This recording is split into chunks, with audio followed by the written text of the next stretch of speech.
Okay, now we're rocking and rolling. All right. So the first thing I'm going to have you guys do, if you would want to introduce yourself, tell a little bit about how you got started, the fun stuff. Okay.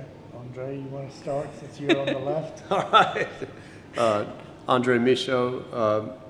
My dad's Tommy, Uncle Rick, and I started playing, sitting in with them. I guess I was 13 or something, somewhere around there. What's that? On guitar, just kind of like playing acoustic guitar in the back, and then started playing more with them when one of the brothers couldn't make it, Bobby or David. Just kind of went from there. That's how the story started for you. Yeah, that's yeah. And I'm Tommy Michaud. I play accordion and sing for the band. They Freres Michot, and Rick and I, pretty much started playing. I guess when we were in high school, we started kind of playing together and doing things, and through college, and just kind of continued on up to the present day.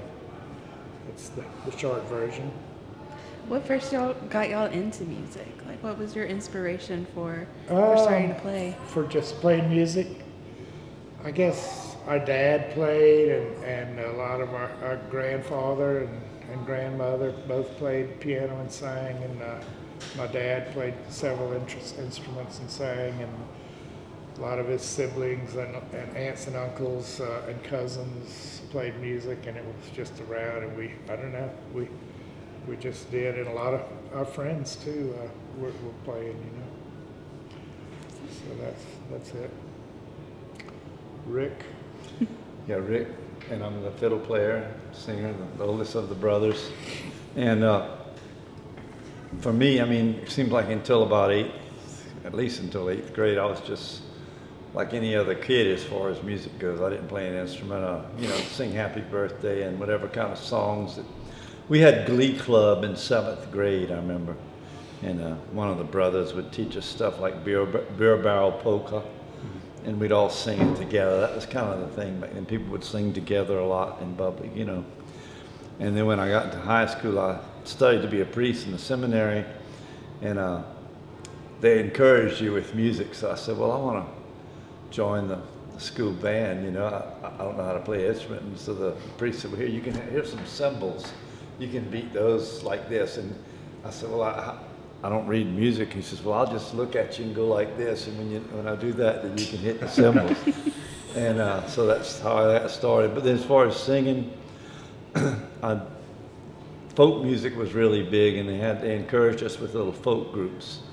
So I ended up being the singer in a trio, 2 other guys with guitar, banjo, and then I didn't have an instrument. I was singing, and I'd watch them play, and so for Christmas I got to go home, and my sister got a guitar for Christmas, and I started kind of wanting to learn her guitar, and that following summer I took some piano lessons, and I really took to the piano pretty good early on, but I don't know, in my young mind, I said, I don't want to carry a piano around. Maybe a guitar would be better. So that's when I kind of switched to guitar and started focusing more on guitar. But the vocals was, in the seminary, they really pushed that. And we had a 4-part choir, and we would sing Gregorian chant in unison. And then the 4-part choir was fun. And since my voice hadn't changed yet, I was the first tenor. So I was able to hit a lot of really high notes, and I don't know, combined with the devotion and the way that the songs were written back then, Hate Diaz and all that was for Easter, and it was inspiring to us, like a higher form of prayer, to be singing. But I didn't end up continuing, with church music. I ended up leaving the seminary, and I'd been in those folk groups after that. And then when I left, that was around the time Tommy and I probably started playing together my senior year in high school, I guess. I don't know if it was before that. And yeah, we played folk songs, Kingston Trio, Peter, Paul and Mary, those sorts of things. And then they would have these talent shows at USL then. And I don't know, we would just get together some guys, everybody, half the people in our fraternity played guitar, and we'd find some people and say, you want to join our group? Yeah, yeah. And we'd rehearse, and they would have a contest, and some of the times we would actually win it, you know? And so, you know, we got a little encouragement with that. Just kind of played on the side like that, not really professionally. I'm getting too much into the long story, so that's how we got started. I was supposed to be saving my voice. Oh no. So speaking of long stories, what has been some of y'all's favorite parts about playing and performing together? Like what's been the most like thing that you can grab onto and be like, that is the moment that makes this all what it is?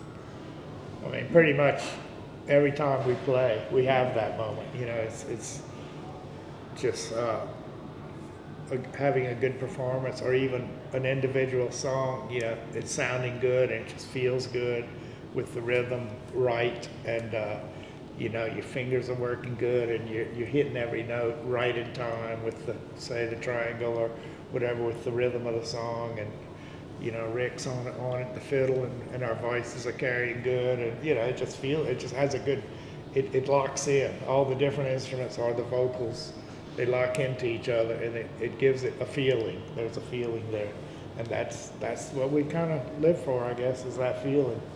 Which sounds like a makes great us feel good. Yeah. So y'all have been playing together a long time.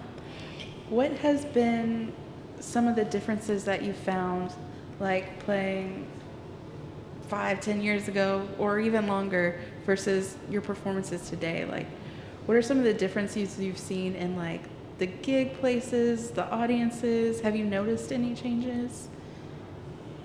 Well, how about you, Andre? What do you think? I was going to say, y'all should answer that. I mean, from my perspective, it's just, I used to go see them. You know, I'd go with my dad when I was little, and I would watch them. And I mean, for me, I guess, seems like there were a lot more dancers when y'all were playing in the '80s. Yeah. You know, those restaurants were packed with dancers. That's one thing that I noticed, and y'all could. It was kind of it was all about dancing back then. We would do like the Paul Jones. Tommy would carry a whistle in his pocket, and people would get together and do the waltz. When they heard the whistle, they would stop and change partners and all sorts of things like that. We would get hired to go play before Tommy could play or had the time to play with us that much when we were just starting, and it was more Bobby and I and other people that we would get hired to go to Houston and play in these big, like the Bill Mraz Dance Hall, a big old huge club, and like they had 2 huge stages on each side, and they'd have like us on one stage and a Bohemian band on the other stage, to where there was no break between the music. Like we would stop our set and then they would immediately start, all the dancers would go back and start dancing the German and the Bohemian stuff and all. They were just fanatics. They just wanted to dance all the time. And you saw the dancers today, but I mean, we were talking about, you know, just dance floors just being packed. And then COVID did a lot to kill the dance, the little bit of dancing that was left. And unfortunately, you don't hardly see any of the younger people dancing nowadays.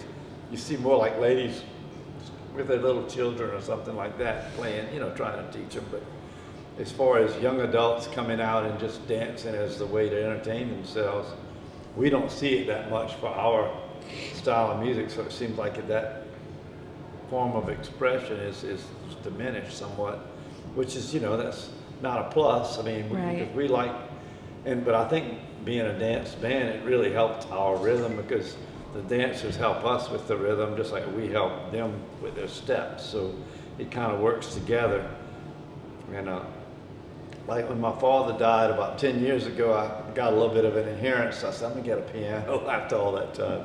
So I got a piano. I took a few lessons with this guy. He says, man, you don't need a metronome, man. You can really keep the rhythm. I said, well, I've been playing for dancers for over 40 years all the time. You know, it's just like, it's like ingrained in me. So that's one thing that's changed. Yeah. I don't know. I mean, a lot of things have changed over time, and like when when we were growing up, Rick and I were growing up, most of the dancing and the Cajun music was in dance halls.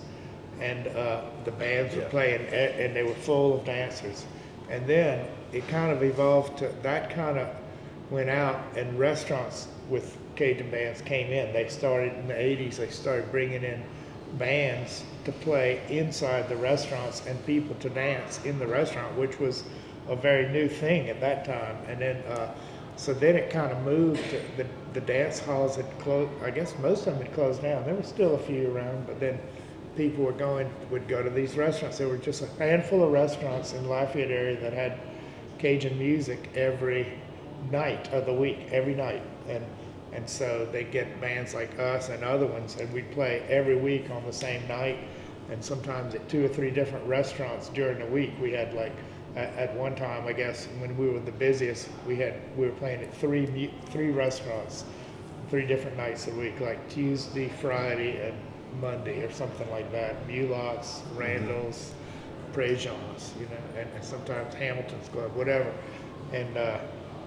And the dancers, you know, we could always count on a big group of dancers coming. And a lot of times the dancers wouldn't necessarily even eat. They wouldn't necessarily order food from the restaurant or even drink. Sometimes they just drink water.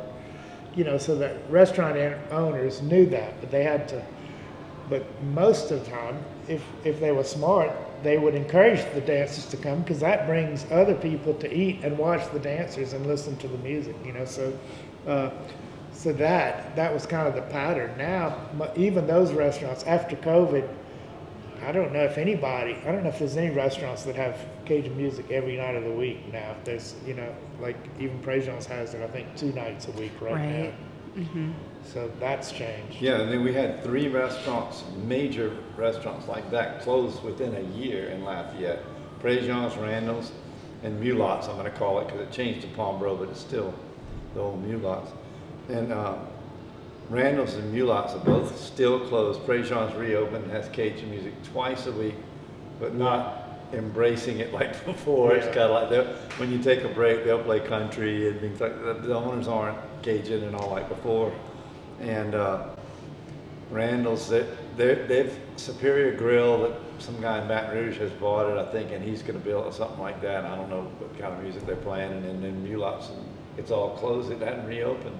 So it's been rough, you know, for the music business right now. It's just a hard time. You know, we're so glad we're getting back to play. We're playing at least every week now. Yeah. And we're happy about that. That's awesome. Has this like diminishment of dancers and the different venues, has that changed the types of shows that you guys put on, the types of songs that you play, or we've not pretty really? much kept our same type of genre. I mean, we change songs. We play different songs on different nights or whatever.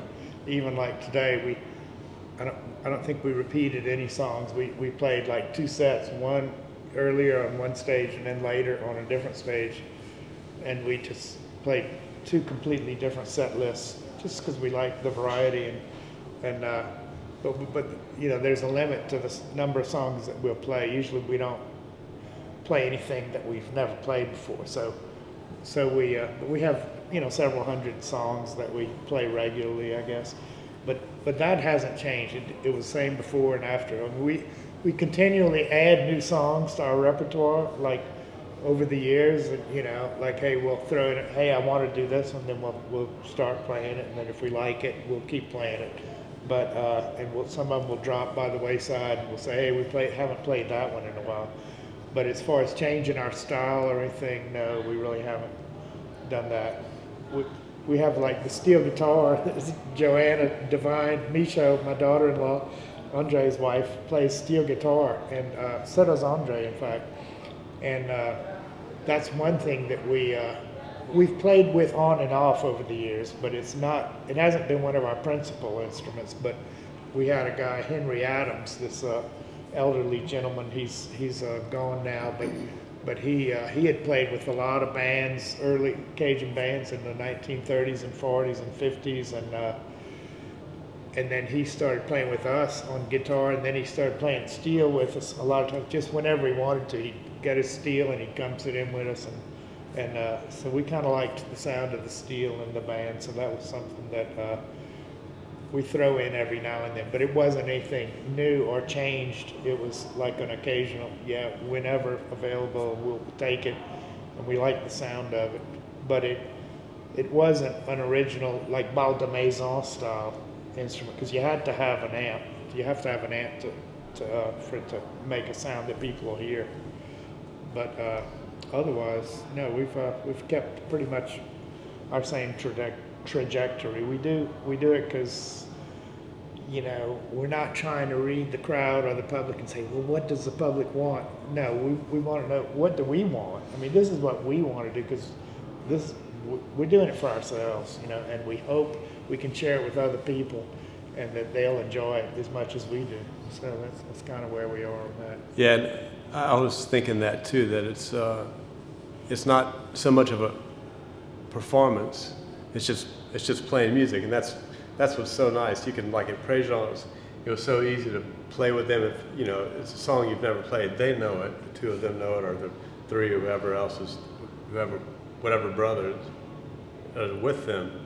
So you just kind of pick it up on stage, and it's really laid back, and you play a song, and you take a little break between, and maybe have a sip, and you catch up. And that's one thing you get to do is when their parents, my grandparents, were around, we were getting together a lot at their house. And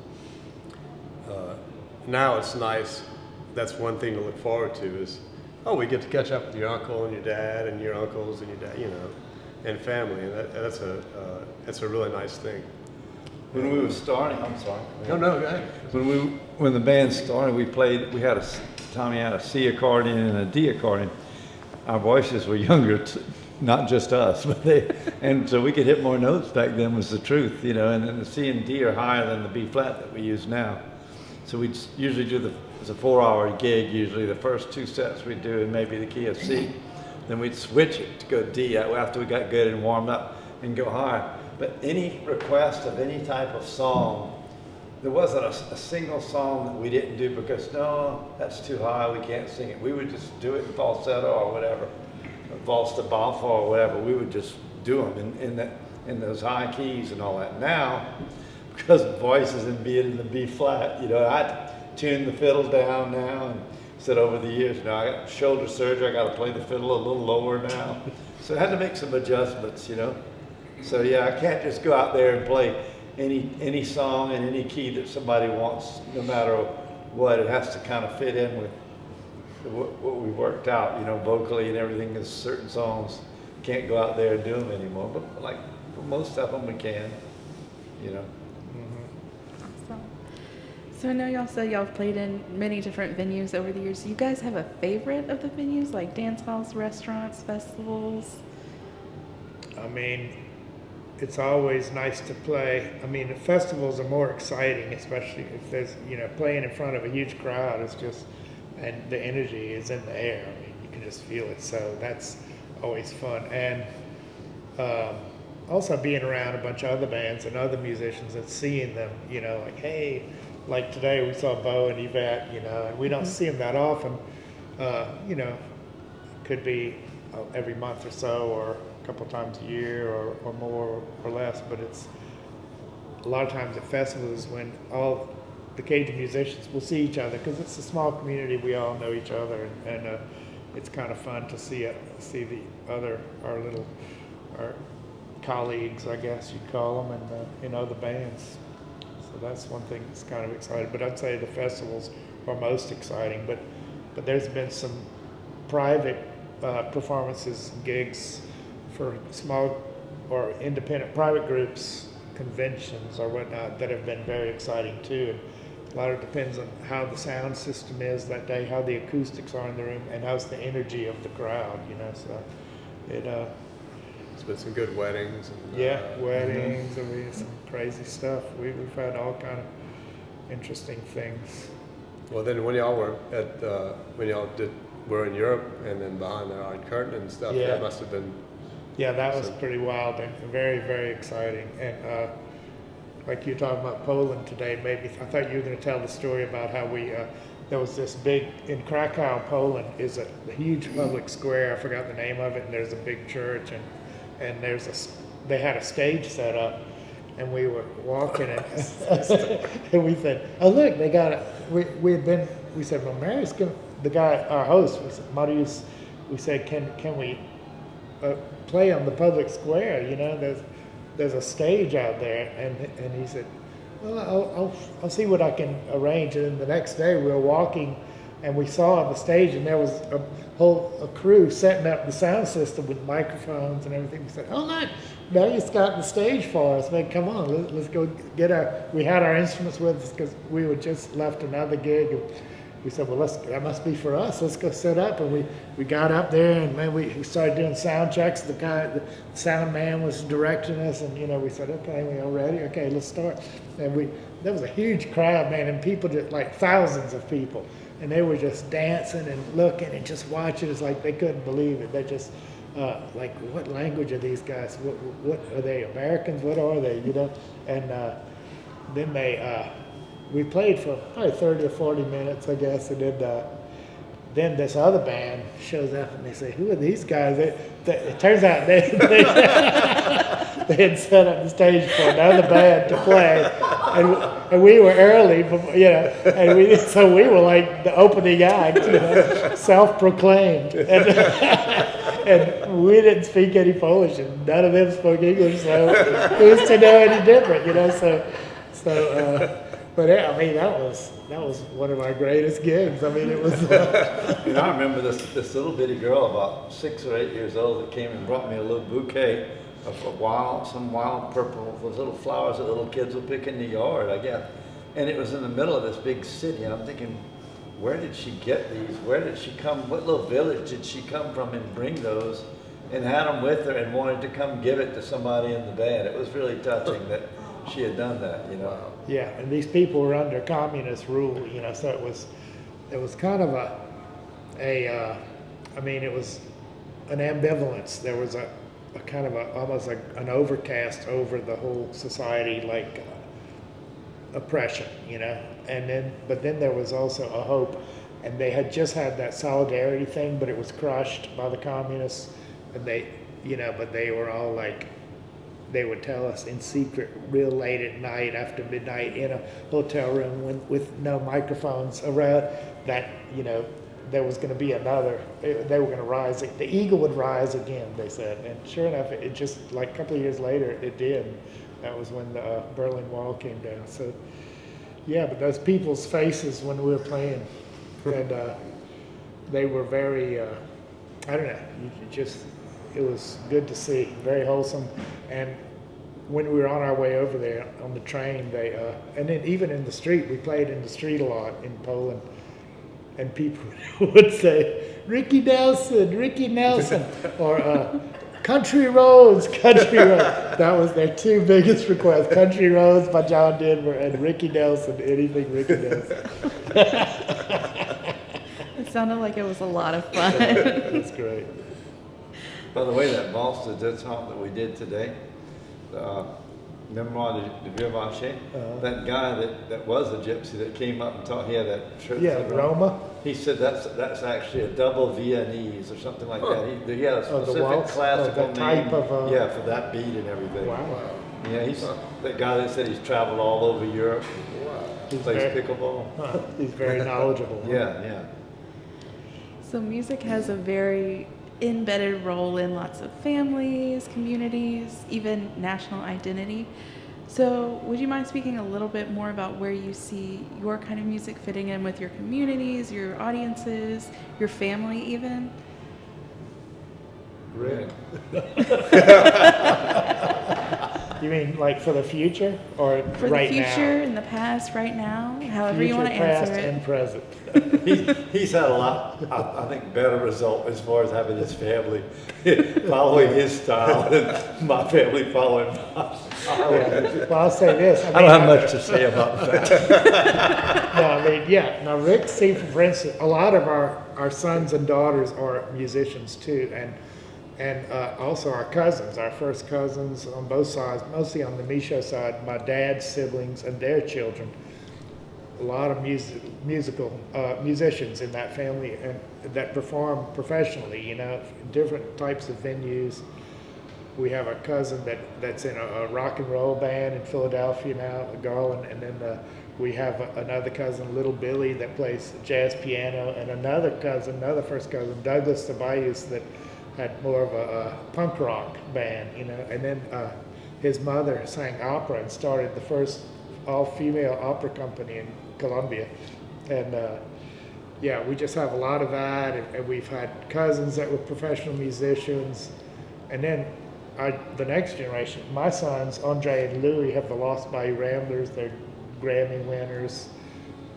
Rick's son, Patrick, lives in Texas, and he's in several bands. I mean, he's put out several CDs of, he likes like heavy metal music and stuff like that. He has a radio show. I mean, he's very, very well versed on different types of music, you know, like Rick said, different from what Rick's used to. But Patrick is he's played with us a lot too. And so have Andre and Louis, and Little Billy has. And then we have some other nephews, the Rayo brothers, that our sister's sons, and they have a band that they've been going for, I don't know, at least 5 or 6 years, maybe 10 years, playing more, I guess they call it Americana music, you know, kind of bluegrassy. And then there's Chris and Sean Keating, our other sister's sons. They have a Dismonic. It's a heavy metal band. So there's all that, and then who am I missing? I don't know. There might be Her oldest son is a Jim. charge of music right. for a church. That's right, Jim Keating in Michigan. He's the music director for a church in Michigan, Lansing, East Lansing. So I mean, there's a lot of music in our families, and you know, it continues. But the genres change and the instruments change, you know. But I mean, it goes way back to like our great-great-grandfather was an organist and a songwriter in Germany, and on the Inksfeld side wrote some songs that are still out there in the published literature, written in German. All very awesome. Yeah. Like, music sounds like it's very much an important part of just existence, right? And the continuing on of things. If you had to pick what you guys would want your musical legacy to be, what do you think it would be, or what would you want it to be? What do you want people to remember you like, oh, I remember those guys, they were awesome at this one, playing this particular song? Well, hopefully that they remember that when we played music, we played it with feeling. You know, it wasn't like canned or mechanical. You know, and hopefully that got communicated, you know, to them in a way that would be memorable. You know, or maybe inspire them to play music themselves, that sort of thing. Mm-hmm. That's good. And you know, we play. I think we have kind of a unique sound, although it is unique, but it isn't unique. It's traditional, but it's also unique. So like, we have our own songs we play, and we play them a certain way. That's the Michot way. But there's also, among Cajun bands and Cajun music players and other bands, there's a lot of people play the same songs, and so if you interchange musicians playing with other bands or jam sessions and stuff, most of the people know most of the songs, you know, and they might not play it the same way as you, but there's that, and it's a bond, you know, among all Cajun musicians. But that's a good legacy. I think I'd want people to say, look, the Michot brothers, I remember them. You know, they carried on the tradition. Yeah, and go ahead. I was just gonna say, y'all have a really unique way of playing, and when you hear the Michot brothers, you know that it's Les Freres Michot. You know it's that sound, and it's not a lot of Cajun music styles will change over the years, and people will kind of follow that, and they'll perform to whatever the popular thing, that they've always done their own music and their own style. But Henry Adams that you were talking about earlier, he was actually ended up being a really big influence on a lot of us. I don't know if I'd ever told you the story of how I met him, because I think it ties in with what I just said about the legacy. So I'm over at Acadiana Dodge for some reason. I don't really know if I was looking for a used car. I can't remember that, but I remember being in the showroom and seeing this little guy in there with a cigarette, kind of come up to me like that. He says, I'm Henry Adams, I've seen y'all on TV, Les Freres Michot, and I used to play with Nathan After all these legends and stuff, but he wasn't doing it in a bragging kind of way. He says, I really, really like y'all's sound because y'all play with feeling. He said, that is what I really like about y'all. And we ended up getting together with him, and he showed us tremendous things. I would go with him out to the countryside. He would have some old cousin somewhere and sing all these old chants that were from France that his family had carried on, that they would sing at all these get-togethers. Clébé Mo, it was his cousin, and it was just many experiences like that. And he had all this knowledge, and he wanted to share it with us. And but that's what keyed him in with us. Not like, oh man, you're quite a virtuoso on the fiddle, or you can really do the fric-a-frac on that accordion like nobody's business. It's kind of a little slang term that people kind of get a little overly fancy on it and stuff. The more talented can play, real fast and all that. So anyway, he wasn't onto that. He wasn't like Bobby called musical jocks. You practice and everything so much, you're like virtuosos, but then there's not necessarily feeling on it. But anyway, Henry, that's what attracted him. Yeah, he was from the old school, so that was complimentary to us. That was what attracted him. So I'll never tell you all about that. So That's good. now's the chance. I finally did. I think we always said, as an individual musician, we may not be, I might not be the best accordion player, Rick might not be the best fiddler, we might not be the best vocalist or whatever, but together, we bring something to the table that where the sum is more than just the equal of the part. What is it? Something is That's greater than the sum of the equal parts or whatever. That you know what sounds I'm right talking to me. I have a question, if that's okay. I actually have two questions. Okay. I'll ask the first one.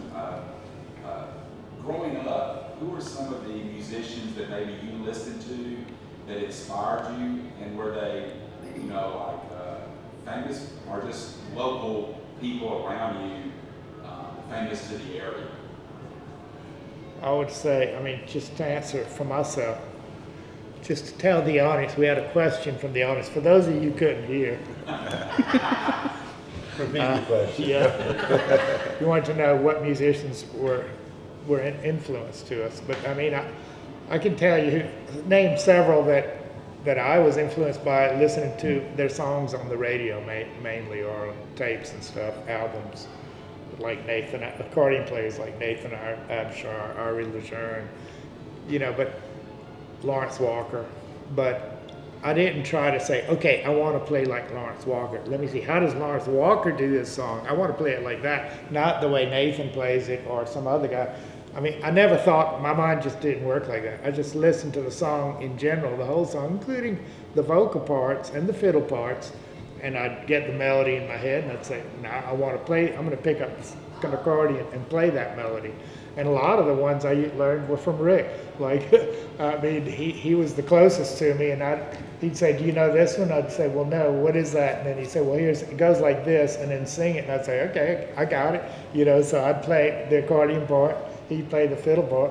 I might never have actually heard anybody else play that song, but we just worked it out to play it our way. Like Frank. And my other question is, I was listening to you talk about all the different family members that played and were music. Have y'all ever had like a big just family jam or reunion where all the family gets together and you're just out on the front and everybody starts picking up instruments and just playing together?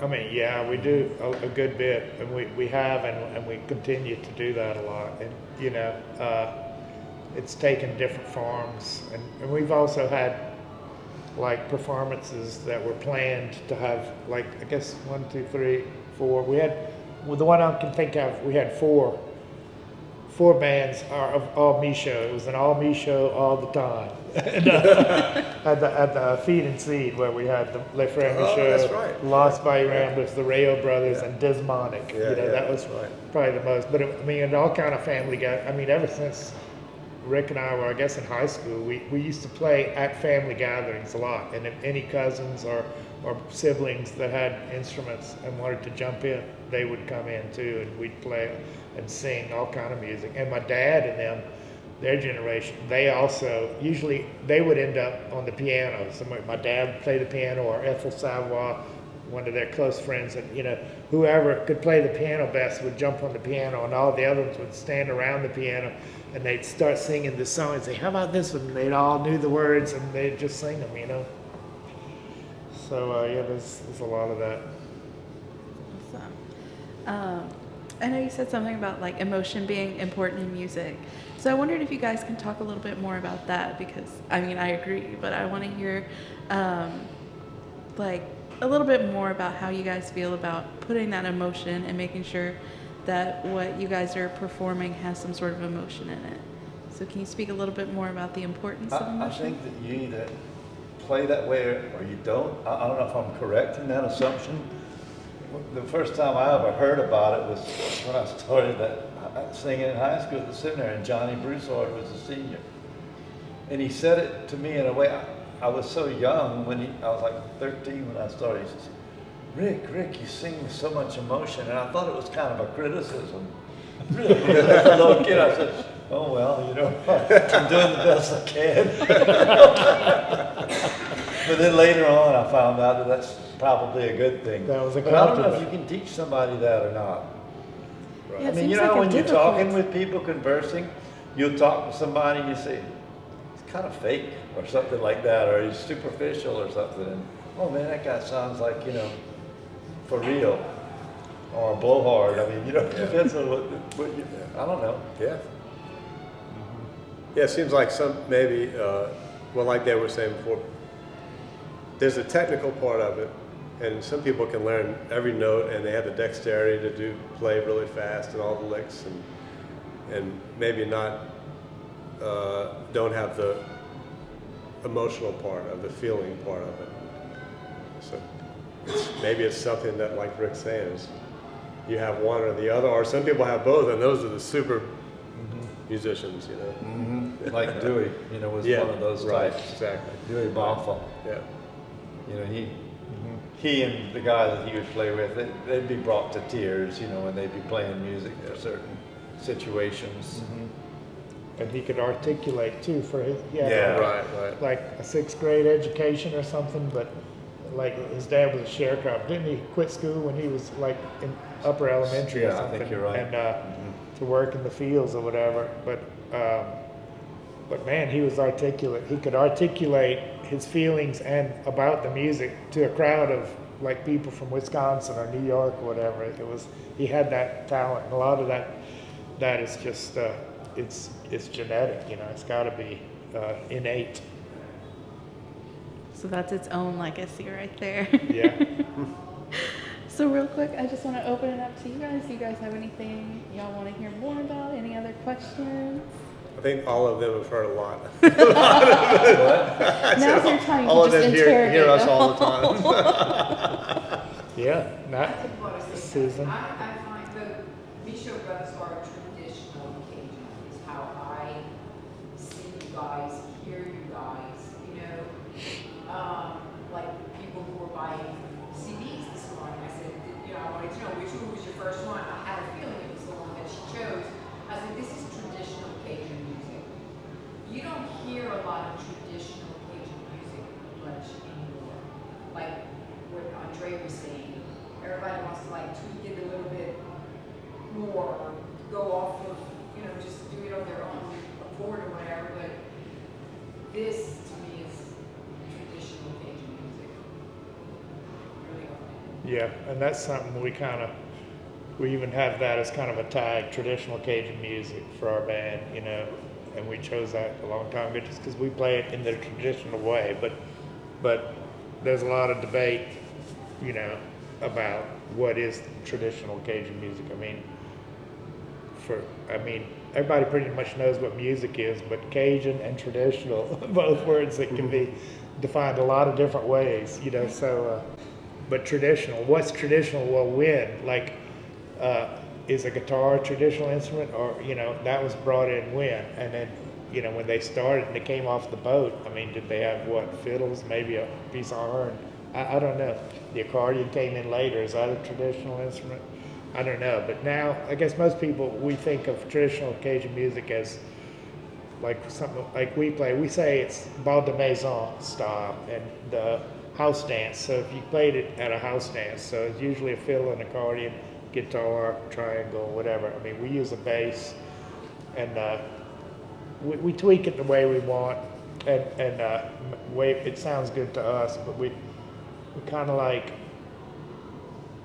to play it the way it would be played in somebody's house when they'd roll up the rugs and dance on the floor and put the kids to bed in the next room, fado do, you know. Just fun music. Yeah. Just the family soundtrack, really. The what? The family soundtrack, it feels like sometimes. Yeah. I think a lot of us grow up hearing that kind of music, and it's just comforting in a way that others doesn't quite scratch that itch. It has its own flavor, that's for sure. For sure. All right. I just want to thank you guys for your time. I really appreciate you talking with me and hanging out and answering some random questions. So Thanks for having us here. thank you guys. Thank you. Yeah. It's much appreciated. So Thank you. I hope y'all have a great day and